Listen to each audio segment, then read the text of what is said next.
نحمده ونصلي على رسوله الكريم اما بعد فاعوذ بالله من الشيطان الرجيم بسم الله الرحمن الرحيم رب اشرح لي صدري ويسر لي امري واحلل عقدة من لساني يفقهوا قولي۔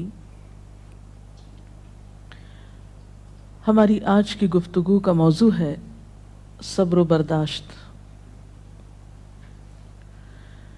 دنیا کی زندگی میں کوئی انسان بھی رنج و غم، مصیبت و تکلیف، آفت و ناکامی اور نقصان سے بے خوف نہیں رہ سکتا۔ ہر انسان پر کسی نہ کسی وقت ایسی چیز آتی ہی ہے جو اسے ناگوار ہوتی ہے، جو اسے ناپسند ہوتی ہے،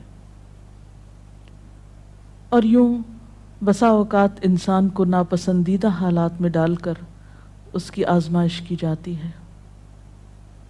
قرآن پاک میں اللہ تعالیٰ فرماتے ہیں وَنَبْلُوكُمْ بِالْخَيْرِ وَالشَّرِّ فِتْنَةً، ہم تمہیں اچھے برے حال میں مبتلا کر کے تمہاری آزمائش کریں گے۔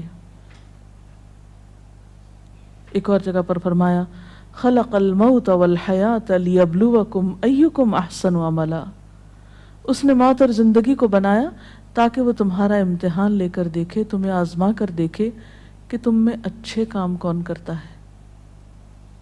اچھے وقت میں، اچھے حالات میں اچھا بننا، موافق ماحول میں، خوشگوار حالات میں، یہ مشکل نہیں ہوتا، لیکن اس وقت اچھا بن کے دکھانا جب انسان پر ایسے حالات آئیں جو اس کے لیے تکلیف اور پریشانی کا باعث ہوں، اس کی مرضی کے مطابق نہ ہوں۔ ایسے میں ہی کسی انسان کا صحیح طور پر پتہ چلتا ہے کہ وہ دراصل کیسا انسان ہے۔ اب جب بھی کوئی مشکل آتی ہے یا مصیبت آتی ہے تو اس وقت انسان کے سامنے دو راستے ہوتے ہیں۔ ایک تو یہ کہ اس مشکل یا مصیبت کا صحیح طور پر مقابلہ کرے،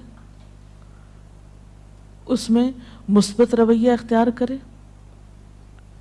صبر سے کام لے، اور دوسرا راستہ یہ کہ انسان اس پر چیخے چلائے، پریشان ہو، حواس کھو بیٹھے، مایوسی کا شکار ہو۔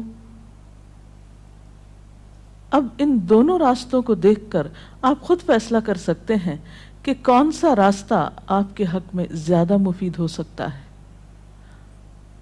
کسی بھی آنے والی مشکل یا آزمائش کو اگر انسان رب کا فیصلہ سمجھ کر قبول کر لیتا ہے تو اس صورت میں انسان کے اندر صبر آ جاتا ہے، اور اگر انسان مایوس ہوتا ہے، اس فیصلے کو قبول نہیں کرتا، اللہ سے ناراض ہوتا ہے، تو حاصل کچھ بھی نہیں ہوتا،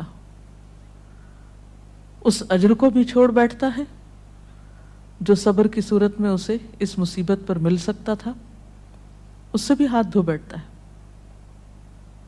اور دوسری طرف مسئلہ حل بھی نہیں ہوتا۔ اس کے برعکس جو لوگ مصیبت پر صبر کرتے ہیں ان کے بارے میں قرآن پاک میں آتا ہے وَبَشِّرِ الصَّابِرِينَ الَّذِينَ إِذَا أَصَابَتْهُمْ مُصِيبَةٌ قَالُوا إِنَّا لِلَّهِ وَإِنَّا إِلَيْهِ رَاجِعُونَ أُولَئِكَ عَلَيْهِمْ صَلَوَاتٌ مِّن رَّبِّهِمْ وَرَحْمَةٌ وَأُولَئِكَ هُمُ الْمُهْتَدُونَ، اور خوشخبری ان لوگوں کو دیجیے جو مصیبت پر صبر کرتے ہیں اور کہتے ہیں کہ ہم اللہ کے ہیں اور اللہ ہی کی طرف ہمیں واپس جانا ہے۔ ان لوگوں پر ان کے رب کی طرف سے بڑی عنایات ہوں گی اور اس کی رحمت ہوگی، اور ایسے ہی لوگ راہ ہدایت پر ہوتے ہیں۔ گویا مصیبت کے وقت صبر کرنے والا اللہ تعالیٰ کی خاص رحمت اور عنایت کا مستحق ہو جاتا ہے۔ یہاں ایک سوال یہ پیدا ہوتا ہے کہ اگر انسان اللہ تعالیٰ کا محبوب ہے اور اللہ تعالیٰ اپنے بندوں سے پیار کرتا ہے تو پھر انہیں مشکل میں کیوں ڈالتا ہے، ان کا امتحان کیوں لیتا ہے؟ تو بات یہ ہے کہ دنیا میں بھی امتحان کے بغیر انسان کی اصل قدر و قیمت سامنے نہیں آتی۔ مثلاً ایک ماں اپنے بچے سے پیار کرتی ہے لیکن اس کو اسکول بھیجتی ہے، جب امتحان کا وقت آتا ہے تو گھر نہیں بٹھا لیتی، امتحان کے لیے بھیجتی ہے تیار کر کے، اور امتحان سے جب بچہ گزرتا ہے تو ہی وہ پہچانتا ہے کہ اب وہ کس قابل ہے۔ کامیابی امتحان کے بعد ہی آتی، بغیر امتحان کے تو کامیابی کا تصور ہی نہیں۔ اسی طرح ہم دیکھتے ہیں کہ دنیا کی تاریخ میں جس طرح کے بھی لوگ آئے، خواہ وہ نیک آئے یا بد آئے، اچھے یا برے، انبیاء اور صالحین تھے یا فاسقین و فجار تھے، آزمائشیں ہر ایک کی زندگی میں آئیں۔ اس دنیا میں سب کو امتحانوں سے گزرنا پڑا۔ ہاں، یہ فرق ضرور ہے کہ اللہ کے پیاروں نے اللہ کی طرف سے آئے ہوئے امتحان پر کبھی شکوہ نہیں کیا، بے صبری سے اور جلد بازی سے کام نہیں کیا، بلکہ اس کے برعکس صبر سے کام لیا۔ نبی صلی اللہ علیہ وسلم نے فرمایا کہ اذا احب اللہ قوما، جب اللہ کسی قوم سے، کسی گروہ سے محبت کرتا ہے، ابتلاہم، تو ان کو آزما لیتا ہے۔ گویا آزمائش اللہ کی طرف سے کسی ناراضگی کی علامت ہی نہیں، بلکہ بسا اوقات وہ اس کی محبت کی علامت ہوتی ہے۔ پھر فرمایا کہ جو شخص اس پہ راضی ہو جاتا ہے اللہ اس کے لیے راضی ہو جاتا ہے، اور جو ناراض ہوتا ہے اللہ تعالیٰ اس سے ناراض ہو جاتا ہے۔ لیکن وہ لوگ جو کسی بھی دکھ، تکلیف اور آزمائش کے وقت صبر کرتے ہیں تو ان کے بارے میں خوشخبریاں بھی ہیں۔ ایک جگہ پر آتا ہے ان اللہ مع الصابرین، اللہ صبر کرنے والوں کے ساتھ ہے۔ وبشر الصابرین، صبر کرنے والوں کو بشارت دے دو۔ اور قیامت کے دن تو صبر کرنے والوں کا اجر بے پناہ ہے۔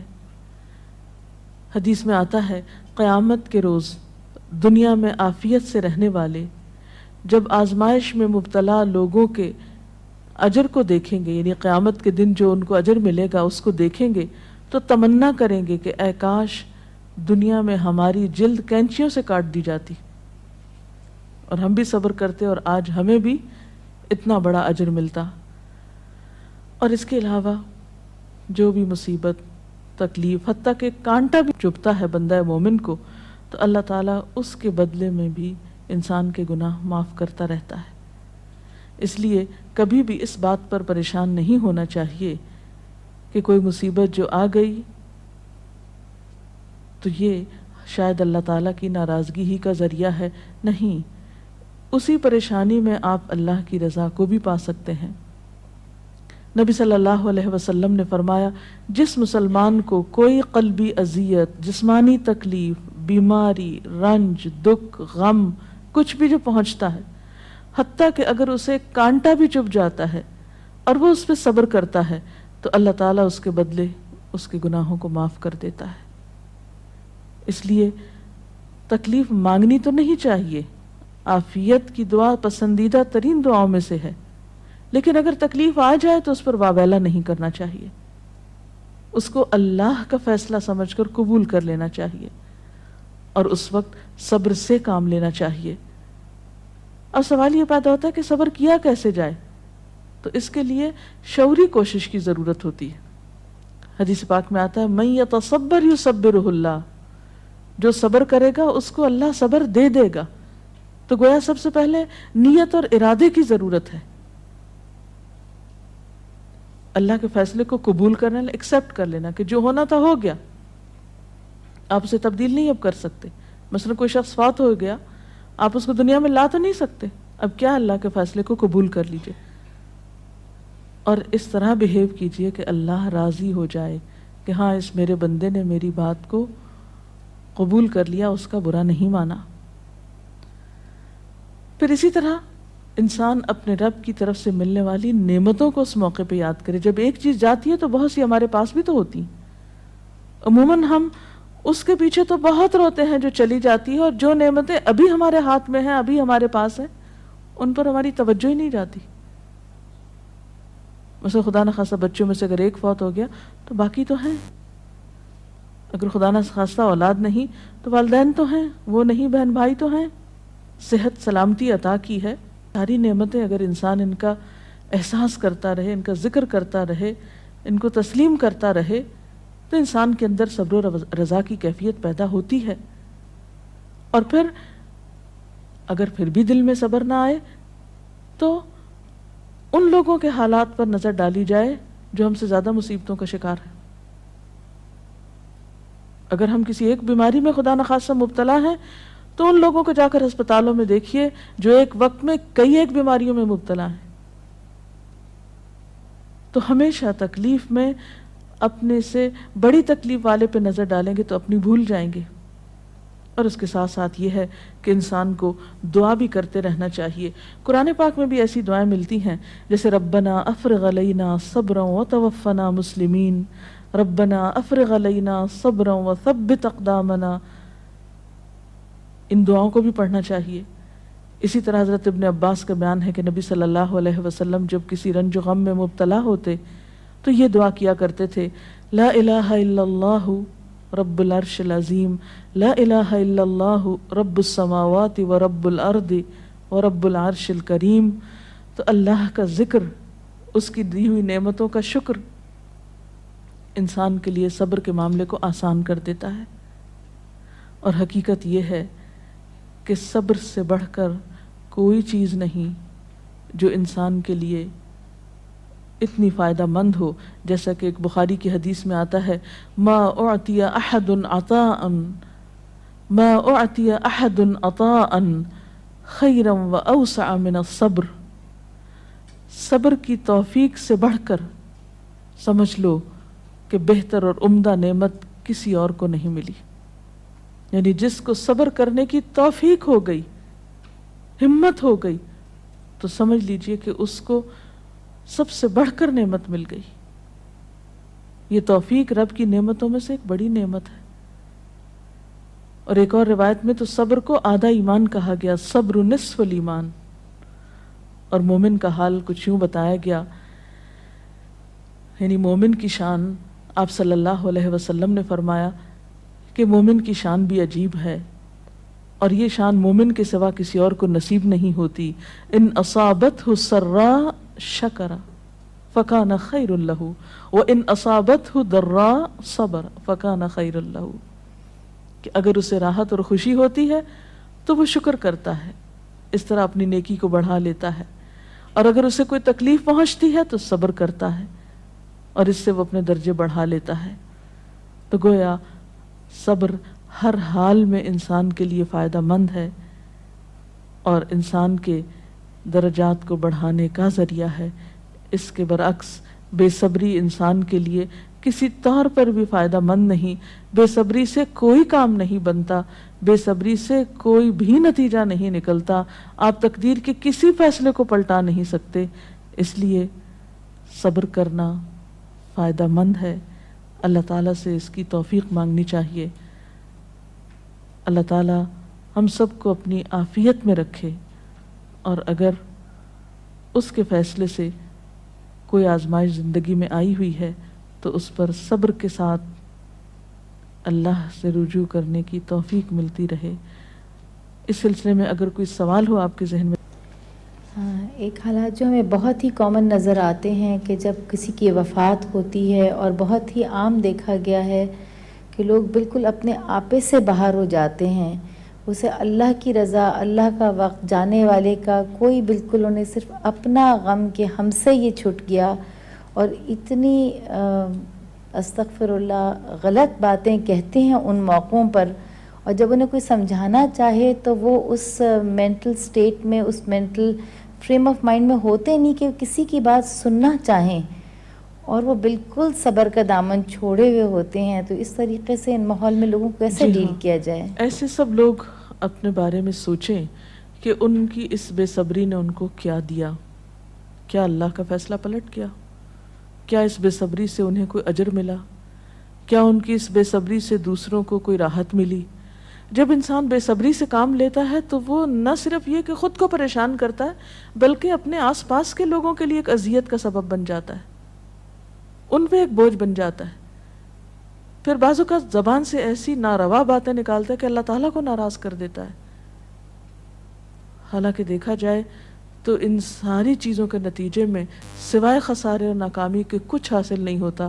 اسی لیے قرآن پاک میں اللہ تعالیٰ فرماتے ہیں وَالْعَصْرِ إِنَّ الْإِنسَانَ لَفِي خُسْرٍ إِلَّا الَّذِينَ آمَنُوا وَعَمِلُوا الصَّالِحَاتِ وَتَوَاصَوْا بِالْحَقِّ وَتَوَاصَوْا بِالصَّبْرِ. قسم ہے زمانے کی، یقیناً انسان نقصان میں ہے سوائے ان لوگوں کے جو ایمان لائے اور جنہوں نے اچھے کام کیے، ایک دوسرے کو حق کی تلقین کرتے رہے اور ایک دوسرے کو صبر کی تلقین کرتے رہے.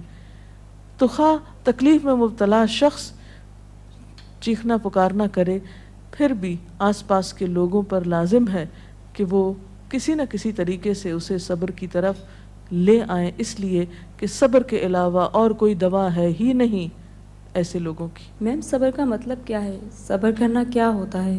صبر کا معنی ہوتا ہے اپنے آپ کو روک لینا، یعنی نیگیٹو ریئیکشن سے روکنا، منفی رویے سے روکنا، ناپسندیدہ حالات میں ناپسندیدہ طرز عمل سے خود کو روکنا، اور ایسے موقع پر ہمت اور دلیری سے کام لیتے ہوئے وہ طریقہ اور وہ طرز عمل اختیار کرنا جو اللہ تعالیٰ کی رضا کا باعث بنے. انسان اسفل سافلین میں نہ جا گرے، اپنے درجے سے انسانیت سے نیچے نہ اترے، اپنی زبان اپنے طرز عمل سے کوئی ایسا مظاہرہ نہ کرے جو انسانیت کے خلاف ہو، ایک مسلمان کی شان کے خلاف ہو، جو اللہ کو ناراض کرنے والا ہو. اسی رویے کا نام صبر ہے. رسول اللہ صلی اللہ علیہ وسلم کی زندگی سے میڈم کی مثال بتائیں جب ان کو کوئی بہت بڑا لاس ہوا ہو یا کوئی ان سے بچھڑ گیا ہو تو ان کا کیا رد عمل ہوتا تھا؟ اس میں ہم بے شمار مثالیں دیکھتے ہیں.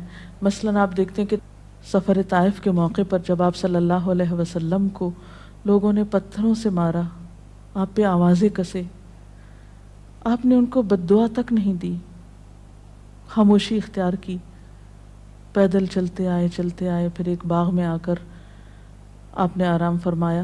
جبریل امین حاضر ہوئے کہ اگر آپ اجازت دیں اور آپ چاہیں تو ان لوگوں کو دو پہاڑوں کے بیچ میں پیس کے رکھ دیا جائے. لیکن آپ نے اس موقع پر بھی کوئی بات ایسی زبان سے نہیں نکالی، بلکہ کیا فرمایا کہ اللہ ان کو ہدایت دے، شاید ان کی نسلوں میں سے کوئی ایسا شخص ہو جو ہدایت پا جائے. اور ہم دیکھتے ہیں کہ محمد بن قاسم اسی قبیلے سے تعلق رکھتا تھا جس کی وجہ سے سندھ فتح ہوا اور یہاں اسلام کا دورہ ہوا. اثرات کہاں تک پہنچے صبر کے. اسی طرح اپنی اولاد کے معاملے میں آپ کے بیٹے ابراہیم جن سے آپ کو بہت پیار تھا، جب وہ فوت ہوئے تو وہ آپ کی گود میں تھے اور آپ کے آنسو ٹپ ٹپ گر رہے تھے. لوگوں نے دیکھا تو کہا اللہ کے رسول صلی اللہ علیہ وسلم آپ بھی روتے ہیں؟ فرمایا کہ ہاں، یہ تو رحمت کی علامت ہوتی ہے. آنکھ آنسو بہاتی ہے، دل غمگین ہوتا ہے، لیکن زبان سے وہی نکلے گا جو اللہ کی رضا ہوگی، یعنی زبان سے کوئی ناپسندیدہ بات نہیں نکلے گی. اسی طرح جنگ احد کے موقع پر جب آپ کا دانت شہید کر دیا گیا، اس موقع پر بھی آپ نے کس طرح صبر و رضا سے کام لیا. تو گویا خواہ کوئی جسمانی تکلیف ہوئی آپ کو، یا اولاد کی طرف سے تکلیف اور غم پہنچا، یا اللہ کے راستے میں جب کہیں ستائے گئے، تو کسی بھی موقع پر آپ نے کبھی کوئی ایسا طریقہ اختیار نہیں کیا کہ جو اخلاق سے کم ہو. اسی لیے آپ کو یہ اعزاز نصیب ہوا کہ انک لعلی خلق عظیم، بے شک آپ اخلاق کی عظمتوں پر فائز ہیں. اور واقعی بہترین اخلاق اس وقت کسی کا پتہ چلتا ہے، اور بہترین اخلاق والا وہی ہو سکتا ہے جو ایسے موقع پر بہترین اخلاق کو ثبوت دے جب حالات اس کے موافق نہ ہوں، اس کے خلاف ہوں، اس کے نفس کو ناگوار ہوں، اس کے لیے تکلیف دہ ہوں، پریشان کن ہوں. جی کوئی اور سوال؟ یہ صبر کے معاملے میں ہم عورتیں جو ہیں عموماً بے صبری کا زیادہ مظاہرہ کرتے ہیں، خاص کر جیسے کہیں اموات ہو جائے یا کچھ ہو جائے.